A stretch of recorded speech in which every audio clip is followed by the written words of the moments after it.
In this guide, I'm going to show you how you can fix your controller sensitivity and your ADS sensitivity here in Call of Duty Black Ops 7. This is super simple to do, so we're going to go ahead and dive straight into this. But before we do, make sure to like the video and subscribe to the channel with all notifications on. It really does help out the channel and lets us know that you want more content like this. We'd greatly appreciate it. And if at any point through this guide you do have any questions, just ask them down in the comment section below. We could help you out further. I'm going to be doing my best to reply to every single comment down there. But say you just hopped on to Black Ops 7 and your aim feels too slow or way too fast.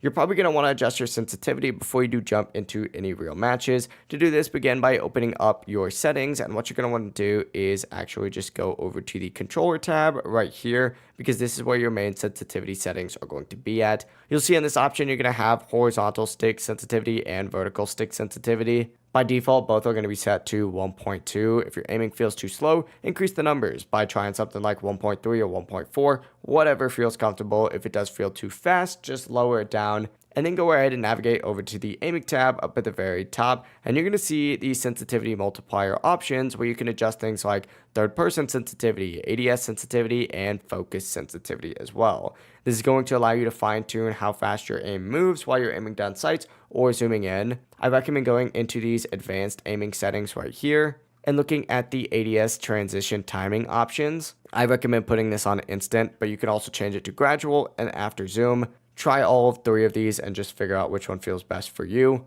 But below that, you're also going to see this aim response curve type. There's going to be standard, linear, and dynamic. Most players prefer dynamic, but once again, jump into a private match with bots and test how each option does feel. It really is as simple as that. If you guys do have any questions, just ask them down in the comment section below and we can help you out further. I'm going to be doing my best to reply to every single comment down there. And before you do leave this video, make sure to like the video and subscribe to the channel with all notifications on. It really does help the channel and lets us know that you want more content like this. We'd greatly appreciate it. Have a great rest of your day though. Peace.